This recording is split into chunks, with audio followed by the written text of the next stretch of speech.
Bonjour à toutes et à tous et bienvenue à l'émission « Et si l'on en parlait sans filtre ?»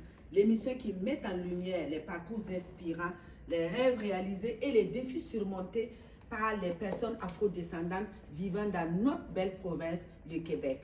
Aujourd'hui, Sally Ouedraogo parlera sans filtre avec Maître Rodrigue Ebata, avocat et membre du barreau du Québec, professeur à l'Université du Québec à Chicoutimi. Suivez-moi.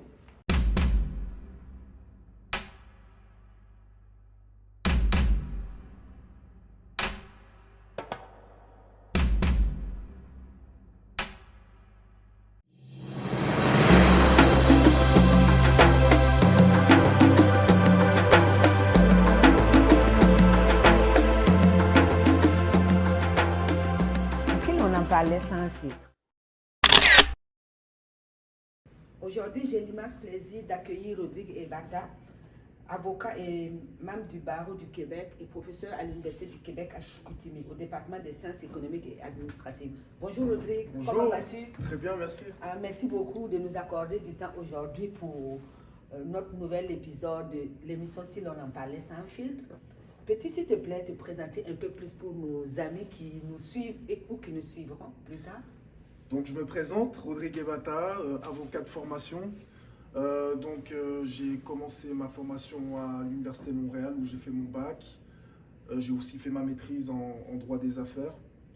Et après, je suis parti faire mon barreau au centre de Sherbrooke, au barreau du Québec, centre de Sherbrooke. Je suis devenu avocat. Par la suite, j'ai continué mes études pour aller faire un doctorat à l'Université Laval à Québec. Donc voilà, et toujours dans une spécialisation en droit des affaires. Et puis si je remonte un peu plus loin, j'ai commencé toute ma formation en France parce que je suis né et j'ai grandi en France, donc à l'Université Lyon 3 Jean Moulin à Lyon.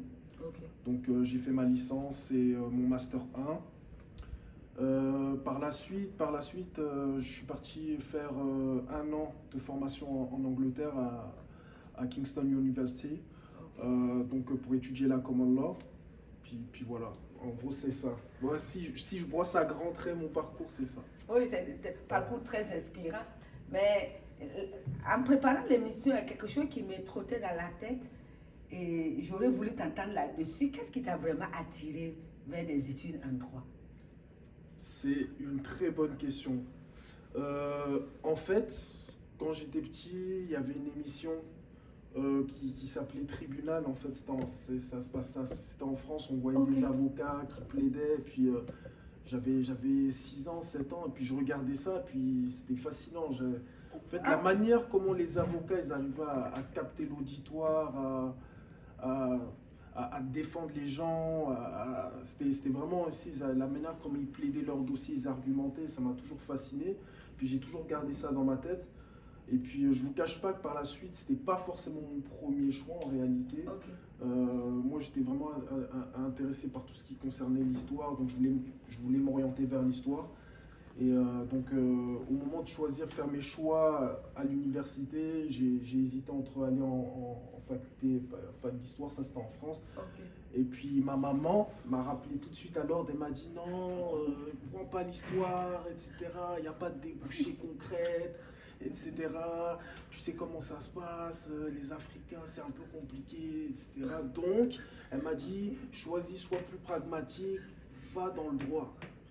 Et puis sous les conseils de ma maman, okay. D'abord je suis parti en fac de droit et puis je regrette pas ce choix en fait. Ah, merci beaucoup maman, nous on est très contents de t'avoir ici comme avocat et collègue au département des sciences économiques administratives. Et c'est vrai, c'est inspirant ce que tu dis dès l'enfance, tu regardais Mais est-ce que ta pratique aujourd'hui ressemble à ce que tu as vu à la télé? Pas du tout, pas du tout. Pas du tout. Encore une fois, c'est un peu le sommet de l'iceberg. Donc en fait, c'est pour la population, pour l'opinion publique, pour les gens, en fait, on a toujours, c'est l'image qu'on a de l'avocat, mais en réalité, c'est peut-être un 20%, le 80% de la pratique des gens, des avocats, de mes confrères, de mes consoeurs, ils font pas de la plaidoirie, ils font pas du litige, ils sont pas forcément au tribunal. Donc il y a vraiment des domaines spécifiques, je mettrais droit de la famille, droit criminel, où amené à tout le temps être au palais, au tribunal à plaider, mais en fait, moi, par exemple, moi, c'est essentiellement du droit de l'immigration. Oui, mais j'ai passé par des Et- cabinets d'avocats aussi. Exactement, Ok. donc j'en ai fait un petit peu, et puis encore une fois, c'est pas fait pour tout le monde. Donc j'en ai fait un petit peu, j'ai réalisé que c'était pas forcément ce que j'aimais le plus. Faut garder à l'esprit que c'est vraiment, c'est un métier dans le métier en fait. Les avocats plaideurs, ceux qui sont avocats de la défense, avocats de la couronne en droit criminel ou qui font du familial, c'est vraiment ou du litige en responsabilité civile, dommages et intérêts. Ok. C'est très particulier, donc ça amène, c'est beaucoup, c'est du stress, faut savoir gérer son stress, c'est beaucoup de préparation, faire des cahiers d'autorité, etc. Donc c'est pas forcément, et puis surtout en fait c'est l'approche en fait que j'ai réalisé qui me correspondait moins. Ok. Cette approche en fait c'est très, on appelle ça adversatif, c'est très combat. En fait c'est un gagnant, un perdant en fait. Donc c'était pas forcément ma conception du droit. Ok. Donc c'est vraiment, moi je suis plus dans, j'aime la négociation, j'aime tout ce qui est trouver des solutions aux conflits amiables, où que ça soit gagnant-gagnant. Et j'ai réalisé aussi en début de carrière où j'en faisais un petit peu, surtout en domaine en responsabilité civile, j'en ai fait un petit peu. Ok. Donc à aller plaider ce qu'on voit là, l'image qu'on a des avocats donc plaider devant les tribunaux, j'en ai fait, mais ça me correspondait moins parce que la partie qu'on représente, les clients qu'on représente, bah, ils veulent gagner, puis la partie adverse veut gagner, et donc je trouvais que c'était plus de la chicane, du conflit, que ça me correspondait moins. Ouais.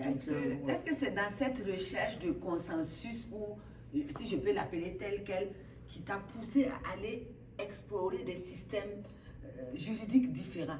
Donc tu l'as noté là, tu as fait le droit civil en France, le common law en Angleterre, le droit civil québécois. Effectivement. Donc, comment cette expérience a enrichi ta vision du droit? Ah, c'est à tous les points de vue. En fait, j'ai vraiment une vision holistique du droit, une vision à 360, parce qu'en fait, j'ai commencé effectivement avec du droit civil, donc droit civil français. Ok. C'est ma formation initiale. Mais rapidement, je me suis intéressé au droit comparé, voir comment ça se passait. Donc, pour nos auditeurs, en fait, garder à l'esprit que il y a deux grandes familles là pour simplifier dans le monde. Donc il y a la famille droit romano-germanique, le droit civil, Ok. donc droit écrit avec des codes. Et puis après, l'opposé, c'est les pays de common law, comme en Angleterre, comme aux États-Unis, comme au Canada, etc. Donc en fait, je me suis rapidement intéressé à la common law, donc voir un peu comment ça se passait, d'où en fait je suis parti étudier en Angleterre. Ok. Et l'approche était complètement différente parce que eux, en fait, bah, leur droit se construit à travers les décisions des tribunaux. C'est le juge qui construit le droit, en fait, en common law, tandis que... C'est ça la jurisprudence? Exactement. Ok. Ce qu'on appelle la jurisprudence, en fait. Ce qui va faire autorité, ce qui va faire que les autres juges vont suivre, en fait, la décision qui fait autorité. Ok. Donc c'est un peu comment va se construire le droit en common law, en droit anglais, droit anglo-saxon. Tandis que nous, en fait, en droit civil français, c'était davantage, c'est le législateur, celui qui fait la Codifié. loi, qui codifie, Ok. et puis après, le juge interprète la loi davantage. Et puis après, la synthèse, c'est quand je suis allé au Canada, donc j'ai commencé en France, je suis allé en Angleterre voir comment ça se passe. Donc, il y avait deux opposés, donc c'est l'opposé complètement du droit civil, c'est la common law. Ok.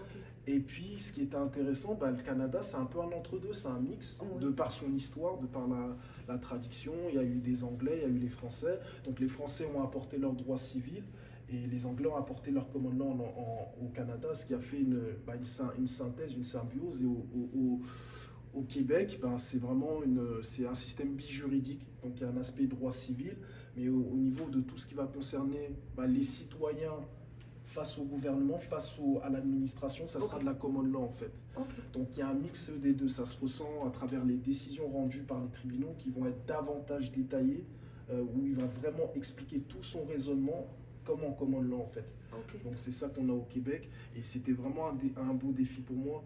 Donc le fait que j'ai cette expérience d'être passé par l'Angleterre, avoir commencé en France et maintenant au Canada, oui, j'ai vraiment une sensibilité différente quand je vois le droit et puis je vois que ça fait que Bah, j'ai un regard très humble, j'ai une approche du droit très avec humilité parce que en fait, il y a pas un meilleur droit, il n'y a pas de jugement de valeur particulier à émettre sur le droit qu'on a en fait, c'est puisqu'il se nourrit en fait des autres droits en Ok. fait, tout simplement. Mais pourquoi le Québec? Et depuis combien de temps tu es là? Très bonne Pourquoi question. t'établis au Québec? C'est une très bonne question. Écoutez, ça va faire bientôt 15 ans que je suis là. Waouh! Ouais, ouais, déjà, donc je suis citoyen canadien depuis plusieurs années. Donc ça fait que j'ai une double nationalité, français-canadien. Ok. Et pourquoi le Québec? Bah, tout simplement parce que quand j'étais en France, à l'époque, j'ai eu la chance de rencontrer des Canadiens. Donc quand je dis Canadiens, c'est vraiment des ressortissants d'autres provinces qui Ok. venaient d'Alberta, Manitoba, mais qui étaient en séjour d'études en France dans mon université. Et ils me parlaient du Canada. Ça Donc t'a déjà, passionné? ça m'a passionné. J'ai aussi eu la chance de rencontrer des Québécois qui étaient en séjour d'études en échange en France. Donc ils m'ont dit aussi du bien. J'ai aussi des amis, donc des amis très proches qui ont eu la chance de visiter le Canada à l'époque. Et puis ils m'en ont dit que du bien. Et je me suis dit pourquoi pas. Donc j'ai fait mes petites recherches et puis j'ai vu que quand on était français, ben, il y avait quand même des avantages. C'était vraiment, il y a beaucoup d'incitatifs qui sont mis en place pour ceux qui sont de nationalité française. Donc je me disais que, ok, même si ça me plaît pas, bah, Je vais aller voir. je vais aller voir. Et puis eh bien, c'était dans ma tête à l'époque, si on m'avait dit que tu allais faire, Audrey, que tu allais faire 15 ans au Canada, c'est pas possible. Donc je suis allé vraiment, c'était vraiment un projet juste d'études en échange et j'allais retourner en France. Ok. Et puis finalement j'ai apprécié, donc j'ai commencé comme tous les Français qui arrivent au Canada qui commencent par Montréal. Donc j'ai fait quatre. Tous les immigrants en tous les général, immigrants. surtout francophones. Ouais, c'est incroyable. Donc ça fait que j'ai passé, c'est riche, hein, c'est riche dans le sens où on rencontre des gens de différentes origines, de différentes nationalités. Donc c'est vraiment intéressant, avec différents parcours. Et donc j'ai aimé ça, et puis j'ai aussi aimé la manière comment on enseignait le droit en fait, qui était complètement différente de Ce que tu as vécu en France. complètement aux antipodes. C'est-à-dire il y avait une plus grande proximité avec les professeurs, alors que bah, en France il y a une énorme distance, et c'est le professeur. Donc tu peux même pas lui poser une question. Il n'y a même pas de... Il parle et puis tu ne peux pas... Il n'y a pas cette proximité Il n'y a entre aucune enseignant et proximité. étudiant. Donc même le fait d'évaluer, c'est au Canada que j'ai découvert qu'on pouvait évaluer des professeurs. Donc c'est inconcevable en France, inconcevable. En tout cas à l'époque, quand je parle de, ça va faire des années 2005-2006, il y a quasiment 20 ans. Hein. Donc ça a beaucoup évolué, ça s'est beaucoup inspiré, le système français s'est beaucoup inspiré de ce qui se fait Système au Canada. anglo-saxon. Mais à l'époque, en tout cas, moi, quand j'étais en fac de droit, c'était vraiment à l'ancienne. On a été formé, tu ne pouvais pas parler au professeur, impossible. Mais je vois de la France, on va en Angleterre, on fait ses études à Montréal. Pourquoi Chicoutimi? Très bonne question.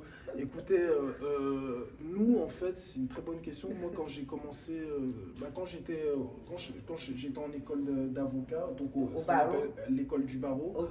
il y a des intervenants, des avocats qui donnent des formations, et j'avais choisi une thématique, c'était être avocat en région. Ah, ok. Donc il y avait des avocats qui pratiquaient en Outaouais, qui pratiquaient au Saguenay-Lac-Saint-Jean, Ok. et qui venaient en fait à Montréal nous dire, pour nous donner envie de venir, parce qu'il y a Ah, un ouais. problème, ce qu'on constate, il y a un problème de relève. Les jeunes ont tendance à aller plutôt dans les grands centres, Ah, oui, oui. et donc à aller Montréal, Québec, etc. Et puis il y a c'est comme déserté en fait, il y a comme et donc ils nous incitaient à, quand vous allez être diplômé, quand vous allez avoir le barreau, quand vous serez avocat, Vous pouvez vous installer en c'est région. là. Et puis ils nous disaient que c'était plus intéressant parce que on était plus impliqué dans les dossiers rapidement par rapport à quand on est dans des grands bureaux. Ok. Donc il y avait une plus grande proximité avec les dossiers, facilement on avait une autonomie, une responsabilité de mener les dossiers, donc on était rapidement autonome, on apprenait, c'était très formateur. Donc ils nous ont donné ça, et j'ai toujours gardé ça dans ma tête, pourquoi pas un jour. Et puis bah, après c'est un concours de circonstances qui a fait que bah, Il y avait une il y opportunité, avait un poste ouvert. Exactement. Ok. Donc avec grand plaisir, je me suis positionné, et puis j'étais très ravi d'avoir été retenu. Ma candidature a été retenue, et puis j'ai commencé, tout Et simplement. oui, tu vois bien, en région, on a la qualité de vie. Exactement. À 2 minutes, on est au bureau, à C'est 5 ça. minutes. Et c'est Donc, ça. tu ne regrettes pas ton choix. Ah non, pas du tout. Nous, au C'est ça. Saguenay, on est très contents de t'avoir. Merci, j'apprécie. Mais c'est vraiment, oui, oui, ça n'a pas de... Ça n'a pas de pareil de le fait d'avoir une qualité de vie, d'avoir une proximité proche. J'ai la chance d'habiter à côté de l'UCAC, de mon lieu de travail. Ok. Et c'est oui. Pas de Oui. trafic. Pas de trafic, pas de stress.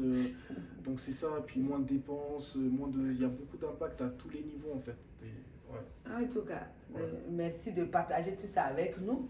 Mais ton parcours en tant qu'avocat en droit de l'immigration nous a vraiment intéressés, nous, à l'émission. Et comment cette expertise s'intègre à tes autres domaines de pratique, c'est-à-dire le droit des affaires ou le droit du travail? Donc ça, c'est... D'accord. Quand on voit le droit de l'immigration, donc gardez bien à l'esprit que au Canada, en fait, le droit d'immigration, c'est énorme, c'est énorme. Il y a différentes sous-catégories. Ok. Il y a la catégorie des demandeurs d'asile, des réfugiés, des immigrants économiques qui vont demander des résidences permanentes, des résidents temporaires. Et moi, en fait, je suis spécialisé davantage en tout ce qui va concerner les investisseurs Ok. ou alors... Immigration économique? Oui, C'est ça. ouais, ou alors tout ce qui va concerner les entreprises qui font de la planification, c'est-à-dire qui ont besoin de travailleurs étrangers temporaires, par exemple. Donc c'est là que ça vient rejoindre ma formation en droit des affaires. Ok. Ouais. Et en droit du travail aussi. C'est ça, exactement. Donc moi, je travaille beaucoup avec des entreprises, Ok. c'est ça, avec des Ah, entreprises, c'est intéressant. des petites moyennes entreprises qui ont besoin de travailleurs, qui ont besoin d'une expertise de conseil, tout simplement. Donc voilà. Mais c'est intéressant d'entendre ça. J'aimerais t'entendre quand même sur comment tu perçois aujourd'hui, on en parle beaucoup dans les médias, écrit comme les médias parlés, on parle beaucoup des enjeux liés à l'immigration, surtout à l'immigration pour le travail.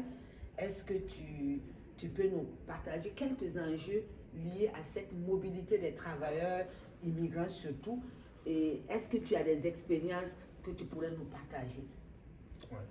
Surtout pour les entreprises d'ici, on va dire des entreprises ici, Ouais. au Saguenay ou au Québec, Ouais. ou même au Canada. Ouais. Donc en fait, il y a plusieurs réalités.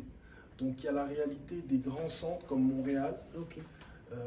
Comme Montréal, je vais parler pour la province de Québec. Ok. D'accord. Donc il y a des grands enjeux dans les grands centres, Montréal, mais en fait ça peut aussi s'appliquer pour l'Est du Canada, Toronto, les grandes villes. Et il y a les régions, les régions. Les régions comme le Saguenay. C'est ça. Et les régions en fait ont un énorme besoin en main d'œuvre en fait. Donc pourquoi? Parce qu'il y a un vieillissement de la population. Au niveau démographique, il y a un besoin, il n'y a pas de renouvellement qui se fait. Et ça fait qu'il y a un énorme besoin de main-d'œuvre, ils ont du mal. Donc ça c'est vraiment les clients qui le disent. Et puis les entreprises, quand je discute avec des chefs d'entreprise, donc la communauté des affaires a du mal à recruter dans certains domaines. Je parle dans la construction, dans l'agriculture, dans la santé aussi. Donc en fait, il y a un énorme besoin en main-d'œuvre, mais il y a aussi beaucoup d'incompréhension. Et le problème, Ça, c'est important. C'est ça. Qu'on revienne là-dessus parce que quand nous, on écoute les médias, on a l'impression qu'il n'y a que des problèmes. C'est ça, c'est ça. Donc c'est ça, il y a une énorme incompréhension. Pourquoi? Parce que gardez à l'esprit que les politiques d'immigration en fait sont directement liées avec la politique en tant que telle en fait. Donc voilà, vous comprenez bien que selon les sondages, selon la température qu'ils prennent, Oui. les politiques ont tendance à faire des annonces et qui ne sont pas en adéquation avec la réalité du terrain, Mais c'est malheureusement. ça qui nous impressionne parce qu'il y a des moments, ça. je me pose la question, C'est je me ça. dis, est-ce qu'on peut C'est ça. ne pas politiser l'immigration? C'est ça. Je m'assois devant la télé, je me dis ça.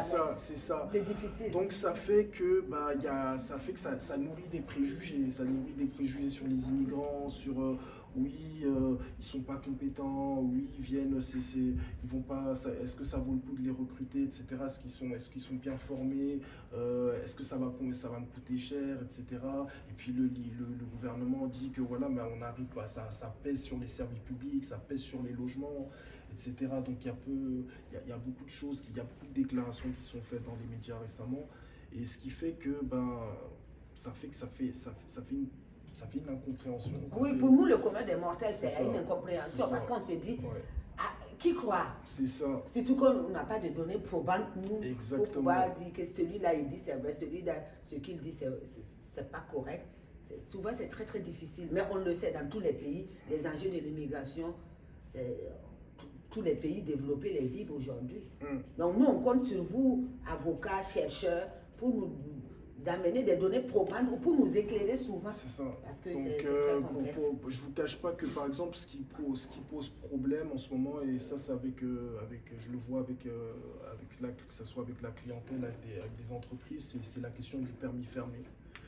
Donc là, je parle vraiment pour les travailleurs qui viennent travailler, etc. Ouais. Malheureusement, ils sont comme bloqués dans leur déplacement, ils ne peuvent pas changer d'employeur. Une fois qu'ils sont avec un employeur, ils doivent rester avec lui durant. Donc et je ne vous cache pas qu'il y a eu récemment en 2023, donc il y a eu le rapporteur de l'ONU qui est venu là et qui a fait une enquête puis qui a conclu que ça pouvait s'assimiler à de l'esclavage moderne parce que malheureusement il y a des abus, il faut le reconnaître, donc du travail non déclaré, du chantage, de la violence, des représailles vis-à-vis des travailleurs, parce qu'en fait, même s'ils sont soumis, en principe, ils sont soumis aux mêmes règles que des travailleurs québécois, canadiens, mais en réalité, dans les faits, non, on constate que... le permis est fermé, tu es lié à contrat avec cet employeur. C'est ça, donc c'est vraiment les enjeux. Donc en fait, ce qui se passe actuellement, c'est qu'il y a beaucoup de programmes qui ont été suspendus. Mais est-ce que vous, toi, en tant que professeur, tu as des projets de recherche sur ces thématiques-là? Parce que c'est intéressant. Parce que je me dis que les résultats de tes recherches vont permettre d'améliorer les politiques publiques qui sont mises en place. Exactement, donc c'est ça. Donc là, je prépare un article sur l'abus que subissent les travailleurs et à permis fermé. C'est ça. Et comment on pourrait changer les choses. Comment on peut mobiliser la charte de la liberté des droits des personnes, la charte québécoise qui protège les droits des personnes. Comment on peut la mobiliser, comment on peut s'en servir pour lutter contre ça. Donc ça demande aussi de documenter comment les plaintes qui sont reçues, mais c'est vraiment la loi du silence. Donc à cause de ces enjeux-là, il y a comme du chantage, donc ils n'osent pas parler, même si c'est en train de bouger. C'est en train de bouger. Là récemment, la Cour supérieure à Montréal a accepté de se prononcer, de se prononcer sur le caractère inconstitutionnel des permis fermés, parce qu'ils sont littéralement liés à leur employeur. Le travailleur ne peut pas bouger, ne peut pas se déplacer, donc ça viole ses libertés fondamentales en fait. Et s'il est dans des conditions de travail décentes, ça peut aller, mais souvent on peut en profiter parce qu'il y a un lien de contrat fermé qui vous dit c'est difficile. C'est ça, et on constate que c'est beaucoup dans tout ce qui est dans les postes à, parce qu'en fait dans les programmes de travailleurs temporaires, il y a ce qu'on appelle les postes à bas salaire. Donc c'est des postes qui ne requièrent pas de grandes qualifications, et c'est ces postes-là où on retrouve justement des travailleurs très vulnérables en situation. Parce qu'ils ne connaissent pas leurs droits tout simplement, on leur explique pas. Or que maintenant, il y a eu des changements. D'accord, il y a eu des changements légaux, réglementaires, mais dans les faits, dans la pratique, et ça je peux l'attester par mon expérience, qu'il n'y a pas vraiment de suivi sur le terrain. C'est-à-dire que les employeurs ne font pas leur travail d'expliquer à leurs travailleurs quels sont leurs droits, parce que pour eux, ça veut dire que s'ils ont trop d'informations, ça peut se retourner contre eux, et donc c'est un peu ça. Donc... voilà, on marche sur des œufs, c'est très sensible. Très sensible. Je suis très contente de te parler ce matin parce que c'est vrai, on connaît des immigrants qui en parlent, mais nous on se dit que c'est un individu, est-ce que c'est représentatif? Mais moi je t'encourage vraiment à publier parce qu'on est prof aussi, chercheur, les résultats de nos recherches permettent d'améliorer les politiques. Bien sûr. Mais tu sais bien que l'émission s'intéresse vraiment aux afro-descendants. Et on veut connaître aussi les défis que ces afro-descendants rencontrent dans leur milieu actuel de vie. Est-ce que toi, en tant qu'avocat issu de cette communauté afro-descendante exerçant au Québec, tu as des défis que tu rencontres ou que tu as rencontrés? Faire partie du barreau, travailler dans des cabinets et maintenant enseignant à l'université. Oui, le plus grand défi, il n'y a rien d'inédit, c'est vraiment, je ne vais pas être original, c'est l'intégration. tordre le cou aux préjugés qu'on a, que justement que les Canadiens, que la population québécoise a par rapport aux gens qui viennent d'ailleurs, parce qu'en fait, garde à l'esprit que c'est une richesse, qu'ils ont une expérience à apporter, qu'ils ont un bagage à apporter, que ça soit culturel, donc c'est forcément une richesse. Donc c'est beaucoup ça qui est une compréhension, et je parle des deux côtés, hein. Je parle aussi des côtés des nouveaux arrivants qui viennent aussi, de faire un effort, que chacun fasse un pas vers l'autre pour comprendre. Donc comment ça peut se matérialiser à travers des activités, des événements culturels, pour que chacun comprenne l'autre, en fait, qu'il y ait plus que ça soit plus un dialogue de sourds, en fait, que chacun comprenne l'autre. Donc ça commence par là. Parce qu'il y a vraiment il y a beaucoup de choses que les immigrants peuvent apporter à la population canadienne, québécoise, canadienne. Ouais. C'est très intéressant. On est très content de t'écouter aujourd'hui, ce matin, parce que ça nous concerne tous. Et ça concerne nos enfants, nos frères. Exactement, et aussi, à l'UQAC, on a beaucoup d'étudiants internationaux, donc surtout des étudiants africains. Donc ça nous concerne tous. Mais quand j'ai parcouru ton CV et puis aussi toutes les informations sur toi, je vois que tu travailles sur des sujets très sérieux et d'actualité. Quand on parle de gestion des risques, la responsabilité sociale des entreprises, la résilience des PME. Et j'ai vu que dans ta thèse, tu t'es intéressé à la pérennité des micro-entreprises en situation de conflit. Tu es à la fois avocat, professeur, médiateur. On n'en a pas beaucoup parlé. Tu as glissé. Ouais, on va revenir là-dessus. Ouais. Tu as une expertise incroyable. Donc, moi, je suis ministre de l'économie du Burkina. Je sais que le Burkina, c'est mon pays d'origine, pays dans lequel on sait qu'il y a beaucoup d'incertitudes géopolitiques aujourd'hui. Et je suis ministre de ce pays. Qu'est-ce que tu peux m'apporter? Avocat, professeur, médiateur, donc professeur-chercheur, médiateur, qu'est-ce que tu peux apporter à mon pays?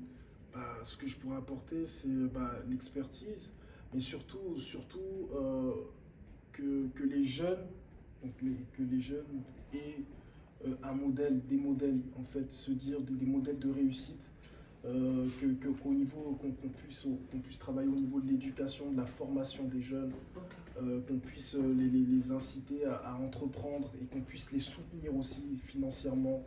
Je pense que ça commencerait par là.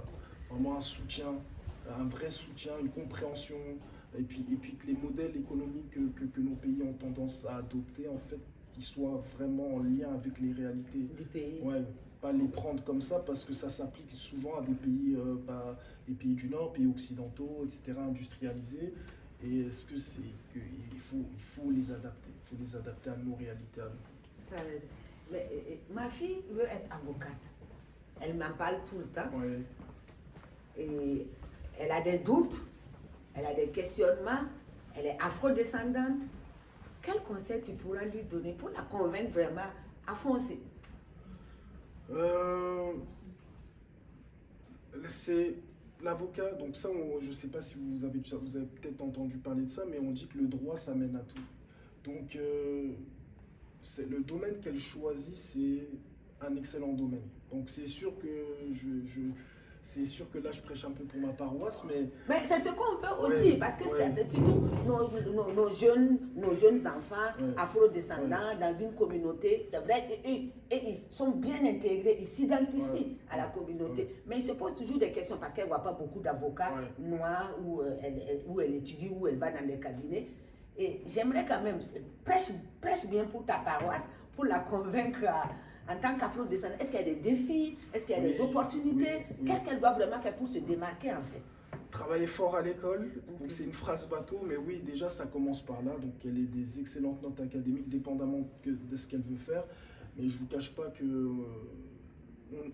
parce qu'on ne nous le disait pas assez quand j'étais en fac de droit, là je parle vraiment ici, là j'ai été formé ici, on ne nous le dit pas, parce qu'en fait on nous forme comme si on n'allait pas forcément être avocat, en fait, mais ceux qui se destinent, mais le 80% en fait qui font des études de droit, ils veulent être avocats ou notaires aussi, mais qu'on leur dise que les places sont chères, qu'il y a de fortes possibilités que vous soyez amené à travailler à votre compte tout simplement, ou dans des petits bureaux.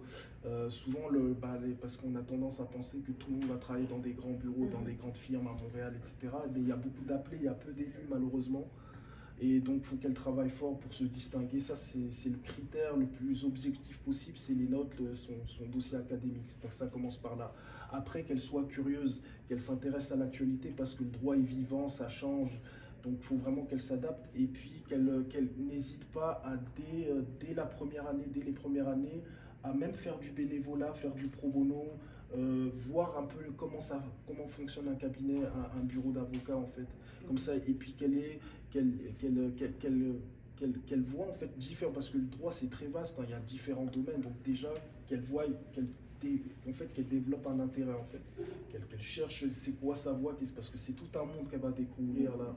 On a une formation très généraliste dans les facultés de droit, donc elle va voir différentes choses, mais ce qu'elle va apprendre à l'école, elle va vite constater que c'est différent de la pratique en fait. Donc plus rapidement, plus elle va commencer rapidement à voir comment fonctionne la pratique, donc à travers des stages de deuxième, troisième année, elle va voir, ah c'est ça le droit, ah c'est comme ça que ça fonctionne. Est-ce que ça me plaît? Peut-être que ça ne va pas lui plaire au final, mais peut-être qu'en fait ça va renforcer son intérêt pour le droit et elle va continuer. Et après, le défi, c'est la suite. Donc, si elle a bien travaillé à l'école, si elle a un bon dossier académique, si elle a commencé à développer une expérience, bah, ça va lui servir une fois qu'elle va sortir faire à l'école du barreau. Une fois qu'elle sera dans la formation professionnelle, puisqu'il doit faire 6 mois de stage. Okay. Donc, si ça n'a pas changé, il y a eu des changements de l'époque où moi je faisais, c'est devenu comme plus une clinique. Donc, c'est davantage, donc vraiment, ça c'est bien, parce qu'ils ont davantage maintenant un pied avec la pratique, ils travaillent sur des vrais dossiers, ce qui n'était pas le cas à l'époque où j'étais à l'école du barreau. Donc ça c'est bien, donc ça va vraiment, c'est très formateur. Et puis par la suite, il faut qu'elle garde à l'esprit que c'est pas un métier facile, mais ça donne vraiment une compréhension de l'actualité de son environnement, parce que le droit est partout. Tout est réglementé, tout est juridique, on passe des actes juridiques au quotidien. Donc c'est vraiment un atout, et puis ça donne aussi une approche analytique des choses en fait. Ça va l'aider à ordonner, à classer les choses, à qualifier juridiquement des faits. Donc ça c'est vraiment un plus. Donc ce plus qu'elle va obtenir, même ça va l'aider à savoir argumenter, etc. Donc c'est vraiment un plus. Donc même si par la suite elle ne devient pas, elle continue pas dans l'avocat, bah, c'est formateur. Il y en a qui sont devenus journalistes, qui ont fait des études de droit, ils étaient avocats, ils sont devenus journalistes. Après, ils sont partis faire de la politique. Il y a beaucoup de gens qui font de la politique, qui ont une formation juridique, et dans plein de domaines. Donc c'est très formateur, donc je l'encourage à suivre cette voie-là, même si par la suite elle change de voie, mais ça sera un atout, ça sera un plus qu'elle aura développé. En fait, elle aura quelque chose. En fait. Merci beaucoup pour ces conseils, pour ma fille, pour plaisir. Tous les jeunes afro-descendants qui inspirent à être des avocats. C'est possible, c'est faisable si on se donne les moyens, parce qu'on est dans un contexte où les opportunités sont là. En tout cas, merci beaucoup. Est-ce que tu as un mot pour conclure cette entrevue? On remercie beaucoup ta maman, parce que grâce à elle, on t'a aujourd'hui. Merci maman. Donc, est-ce que tu as un mot pour conclure? Ne cessez pas de croire en vos rêves. Donc, si vous avez, tout est possible. Donc, la limite, c'est le ciel. Il n'y a pas de limite en fait. Donc, n'hésitez pas à vous engager, à vous impliquer dans des projets, à aider les gens dans des domaines associatifs. Soyez curieux, soyez réactifs à tout ce qui se passe, puisque le monde évolue, le monde change. Donc c'est vraiment important. Et puis allez le plus loin possible. Réalisez vos rêves. Merci beaucoup Rodrigue. On espère vraiment avoir aidé ou inspiré nos auditeurs grâce à ton parcours si inspirant. À bientôt. Et puis merci à toutes et à tous. Ici Sally Ouedraogo pour l'émission Si l'on en parlait sans filtre. Au plaisir de vous retrouver le mois prochain sur notre chaîne YouTube et notre page Facebook ici et ailleurs. À la prochaine.